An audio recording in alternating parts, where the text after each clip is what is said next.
The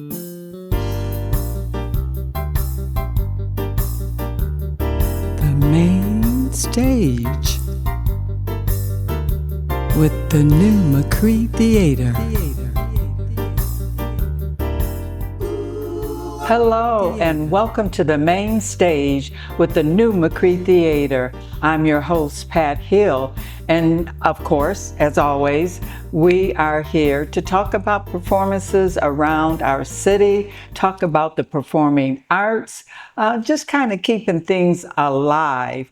And here today to help me do that, I happen to have Charisse Bradley. Yes, that last name should be familiar to you. But she is doing something special, as she does every year, and that is Mott, Motown, and more. And it was started like 18 years ago. Mike and I was just looking at a video of when I did Tina Turner and wondered what year that was, and it was 2010. So it's something that goes on that people enjoy every year.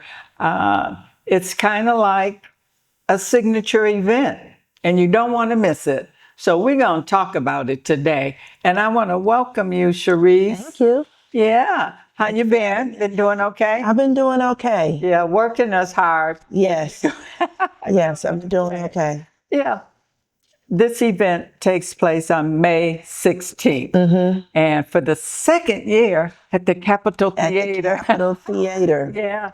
And you know, it's for me, I say it's a show for wannabes. Right. To be stars, Right. want to be entertainers. Yeah. My only time, you know, I missed out on that singing. I wasn't in the line to get that talent. But it takes a lot to pull something together like this. It does. Where do you begin with it? Well, we usually try and make a list of people in the community that we think may be interested in being involved. First, we start with past participants like yourself who always participate. And then we try and pull in people that we know other community members may want to see. Like we used to have Isaiah Oliver, you know, he was the former CEO of the Community Foundation, you know, former Mayor Karen Weaver. You know, a lot of people would buy tickets to come and see her. And so once we, you know, get a list of people, I contact them, have a conversation, try and figure out what is their musical taste to come up with like a song selection for them. And sometimes it's best to kind of meet in person to see them move around and, you know, to see what I can bring to the number. So I'll meet people where they're at with their abilities and make them look like superstars. That's my job, to make everybody look good. And you do that well. Thank you. But you know, another sort of aspect to it, because you mentioned some notables. After all, it is a celebrity lip sync. And so to come out and see like the past superintendent of education doing cameo and has on the Sport Cup, you know, or Karen Weaver on stage doing a song. So I think that's really the thrill of it. Yes, as well. It is. And some people, they don't realize how much fun it is until they actually come and see the show. And they're like, oh, this was nice. This is like a real show, you know? And people, they volunteer their time to do this. It is a commitment. We work around everyone's schedule, so we're very sensitive with that. People donating their time. Everyone is busy. I try and do my best not to stress people out with learning a whole bunch of choreography or giving them things that are too difficult to be able to retain, because that's no fun, you know? And so, you know, we get together and it's always a great time every year. The rehearsals, you know, it could be tedious a little bit leading up to, but the payoff is always big. Always big. And just, it used to be on campus at Mott. At the Mott Memorial Building. But last year, a big year. In 23, that was when we did it at the Capitol, because we didn't do it in 24. I don't Okay, believe. then. Yeah. Yeah. Then, and so that's even bigger, Right. to be down at the Capitol Yeah. Theater as well. Yeah. Now, selections of the songs. Yes. I know you interview sort of the potential people that are going to be on the show, but it still needs to have a theme, or the music still needs to flow somewhat. So is that when you add a little kicker to have you know, in showbiz, I say that people will remember the first thing, opening, and they'll remember the close. Yeah. I do play a big part in that as the director, with the song selections and being able to put the order of the show together. And I work with the participants because I want them to be able to bring their own personality. But if I feel as though they're picking something that's not for them, then I'll just say that, and I'll give them a better alternative, because the goal is to look good and to be able to, perform at your best ability. And so, and some people, they don't really know, So the theme, we've had different themes throughout the years.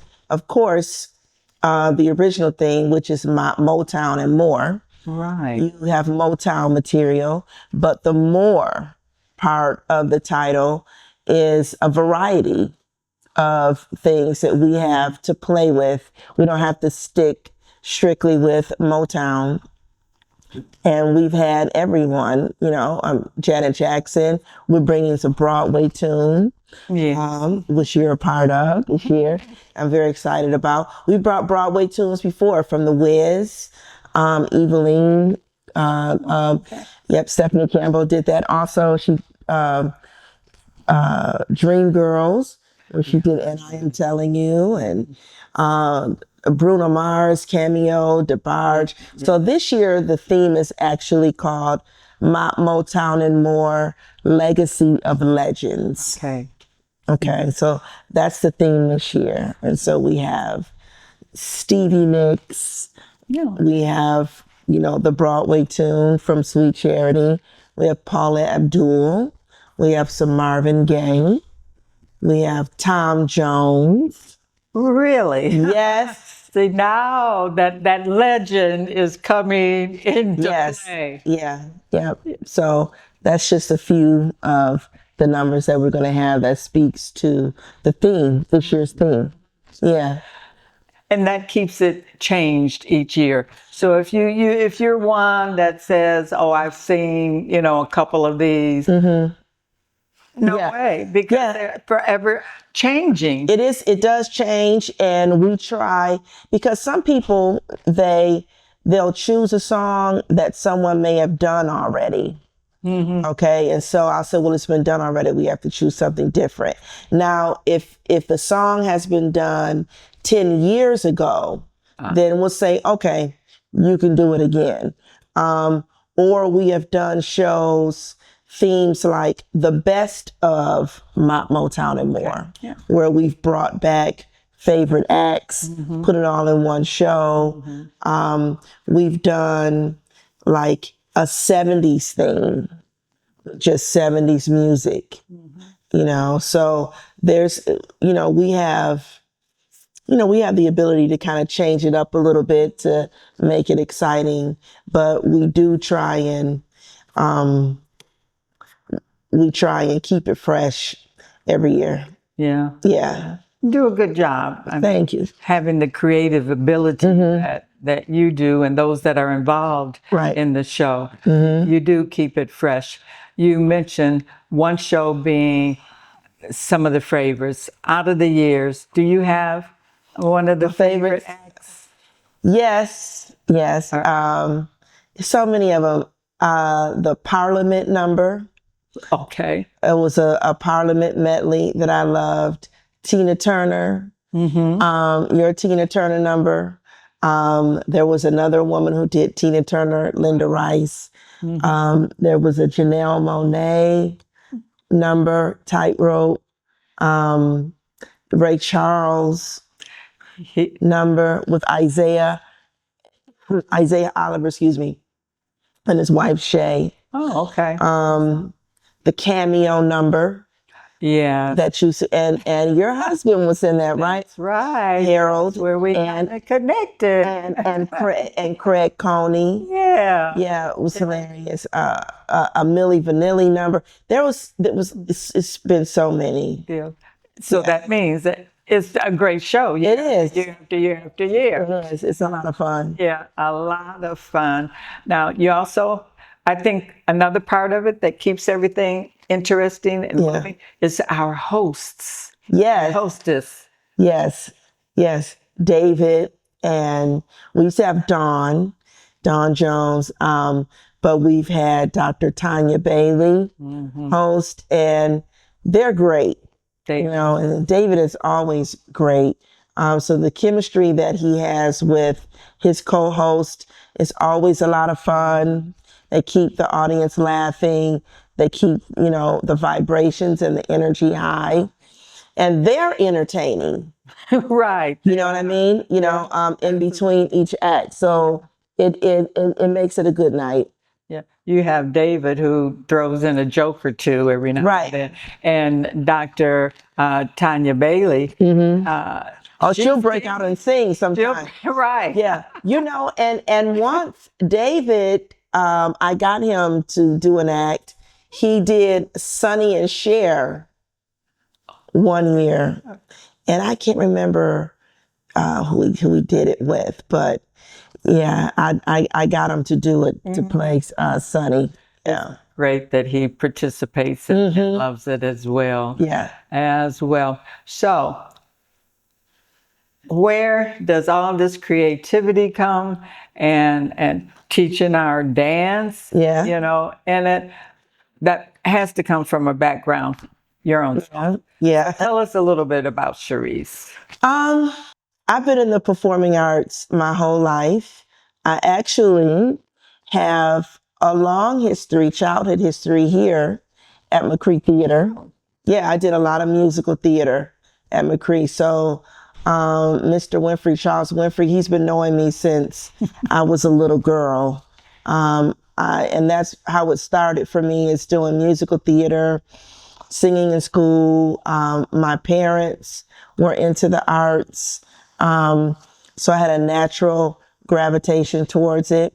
And I began to learn how to dance once I got introduced to choreography, doing musicals.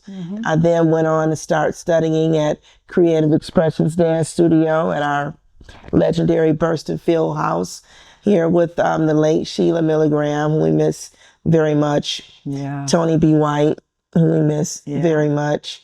And my dad. Thank God that we still have him here, giving to the community and still tapping. And still tap dancing.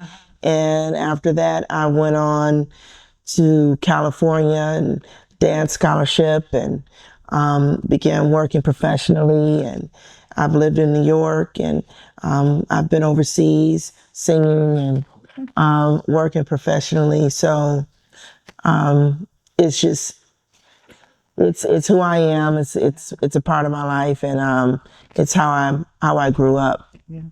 Now, in your singing, is there a specific genre that you like or enjoy? I love so many different styles of music. I enjoy singing jazz, R&B, neo soul. I would love to do some rock and blues. And I love house music, soulful house music. So, yeah, and I'm versatile. I can sing you know, each of those styles fairly well. But mostly when you see me perform, I'm doing jazz and R&B and maybe even some house. Yeah.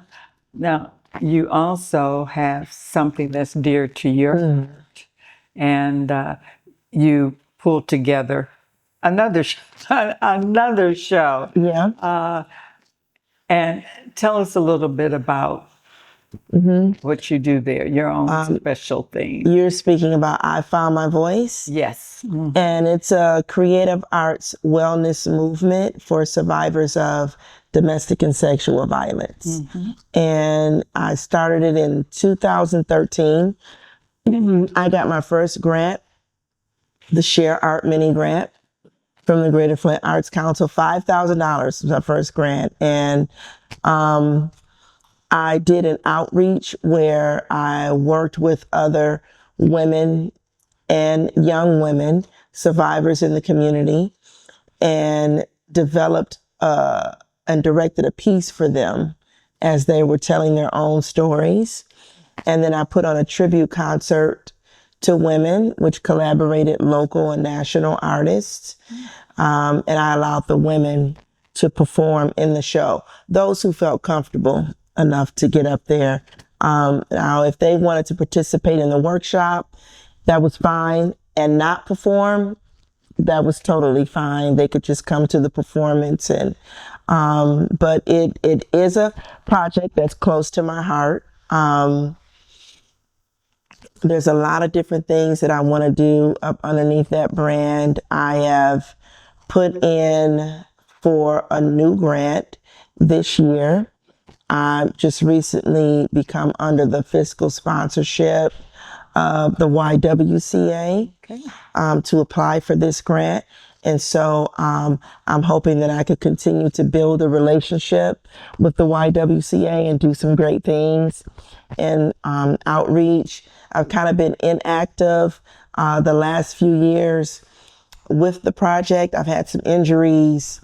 I had a surgery on my knee, and you know, life was happening. And so I'm a lot better now to where I'm able to put focus back on this project and do another show, do another outreach. I would love to do a touring show, release some music as well. And yeah, so it's a very special project. And I know I did attend one of them as well. And I've seen some pictures where I would imagine that you have all of these beautiful queens around you, and all of you had different colors. And what I'm thinking is, those that did participate, they got so much out of it. Yeah. Probably even some healing. Yes. Yeah. Yeah. The response was overwhelming. It's when I first put the project together and I got the idea out there. I wasn't really sure how people were going to respond to a show like that. And the first show was at the U of M Flint Theatre. Yes. And it's seated 400 people and it's sold out. And that was great. But the response afterwards was overwhelming. It was reaffirming that I was hitting the mark that I wanted. Because the questions I would ask myself is, what do you want the people to know?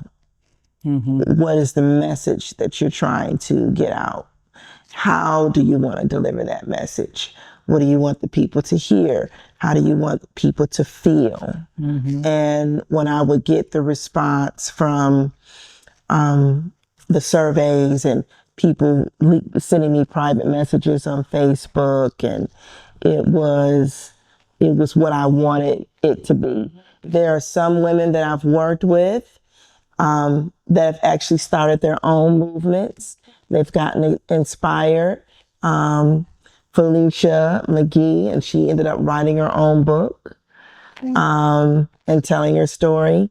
through a couple of books that she's written, and she does speaking engagements, and so we've created our own community of support with women and healing. It's non-judgmental, safe space, but also using the magic of the arts to help transform, which I do believe that the performing arts is spiritual. It is magic, and it has the ability to transform and uplift.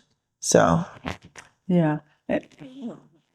And I guess that's why we around here at McCree Theatre work so hard yes, to keep the arts going, performing arts. yes, You know, they've taken it out of the schools. And unless a parent sees that a child, you know, Right. has some talent, Right. willing to support and get them into creative expressions, get them up here or wherever they may be Right. to use their talents. Right. So it is very important. And like you said, that was probably a sensitive subject. Yes. Really nobody talked about it, or, you know, those that were happened to be fallen victim to it, you know, it's hush hush for them. They don't really want to tell their story. But through through the arts, right? you know, you can blossom, Yeah. bloom. Yeah, it's definitely a safer, non-threatening vehicle to present a message, and especially to an audience or a group of people, right? And I was very strategic in how I presented the show, and you know, I wanted to have those moments of being raw and direct, but then I also had to come back and put people together, you know. But I wanted people to feel a full range of emotions, you know, and people will come and see a show, but if you say, oh, we have a group of women that's going to be coming up and telling survivor stories, a lot, you know, if you're not a survivor, most likely you probably won't want to come and see that. Yeah. And even some survivors that have not accepted their own violation or wherever they are within their own healing journey won't want to come and see that. But a show, they'll come and see that. Yeah. It indeed was a wonderful show. So let's make our return to Motown and more, because it is a fundraiser. Yes. And so people might ask, where does the money go? What does the money go toward? The money goes towards students at my college. It's Scholarship Fund for Students. Okay. So it's definitely for a worthy cause. Yeah, Yeah. it is. Being from Mott myself. Right. Yeah. As well. You know, I think Mott College is just wonderful as a community college. Yes. You know, we really do think of the biggies, you know, U of M, Michigan State. But for Mott, they really take care of their community and their students. I don't, you know, Mott has each year for a long time recognized past students that attended. And, you know, they have a great ceremony. Yes. Now, you know, the bigger colleges, unless you donate $1 million, Right. you might get a building Right, right. after you. Right. So Mott is definitely true. Yeah, a lot of people have gotten their start there. I think Mott is one of the top community colleges in the country. I believe it. I don't know what it's like this year, but I believe they have gotten that recognition in the past. So a lot of people come through Mott. They have a lot of people there that care. A lot of personal attention to students, and you know, it's a great foundation. Yeah. So, kind of let us know once again the date of this fantastic show. The date is May 16th at the Capitol Theater. There's options to also have a dinner for the show and an after party. So when people go online to the website, the FIM website, and you can take a look at those different options to see if you want to buy the whole package for the dinner, the show, and the after party. Or you say, you know what, I just want to go to the show, or I just want to go to the show and the after party. You can do that. So, yes, this group of folks and Mont and the foundation, they really know how to throw a party. yes, they do.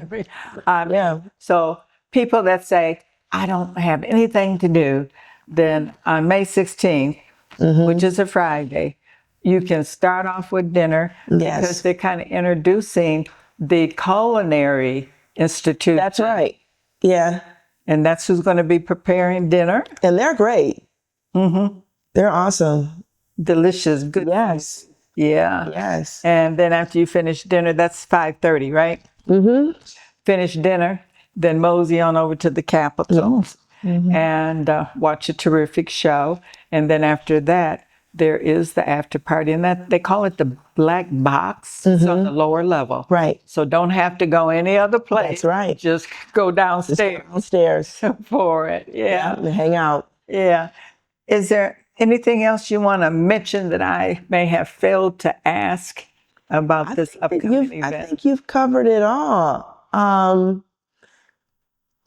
think you've covered it all. I just want to give maybe a shout out to, I think her name was Cecilia Turner. That's right. She's the woman who's started Motown and More. It was her idea to help raise money for students, and she's no longer with us. But I'm honored to be carrying on the legacy of what she started. And her husband and her kids participate. Like Raphael Turner is actually his mom. He's in the show, and her brother-in-law and her husband, they would participate in the show as well. And so it's just a great time. We're always looking for new participants. So if you haven't been, and if you just want to do something that is fun to enhance the quality of your life, you may want to think about participating next year, but come and see the show first. And don't worry about how good the performers look up there. I work with anyone, whatever ability that they have, and I will make you look good. And she does. Yeah. I guarantee you. As a reminder, here on Mainstage, we want you to know that we have a show coming up here at McCree Theatre. It is called Those Gorgeous, Glamorous Girl Groups, coming from, let's say, early 1960s, all the way until the turn of the centuries. Girl groups that you may have danced to, you heard on the radio, and that performance again will open on May 8th. And it'll go to the 31st. Of course, you know that you have Thursday and Friday, 7 o'clock shows. And on Saturday, you have a matinee if you want to get home before dark. And you have the 7 o'clock too as well. And the tickets are $10. Entertainment this great for $10. So, you know, something you can't pass up. So we look for you there. And also remember, we have a print shop now in the lower level of our building here. And it is open Monday through Friday, noon until 6 p.m. And then on Saturday, still an opportunity to get your printing services in that you may want. That is noon until 5. So until then, I want to thank Cherisse. Thank you for having me. Joining me. Remember, May 16th. May 16th. And that's it for now. I'll see you next time on the main stage with the new McCree Theatre. The main stage. with the new McCree Theatre. Theater.